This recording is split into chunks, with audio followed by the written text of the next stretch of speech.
ഇന്ന് നമുക്ക് 4 അന്ധന്മാർ ആനയെ കാണാൻ പോയ കഥ കേട്ടാലോ?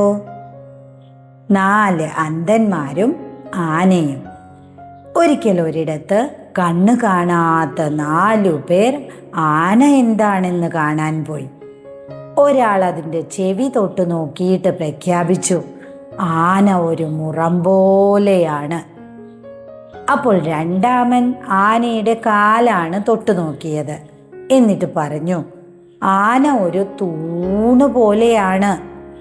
മൂന്നാമനോ കൊമ്പിലാണ് പിടിച്ചു നോക്കിയത്. എന്നിട്ട് പറഞ്ഞു, ആന ഒരു വടി പോലെയാണ്.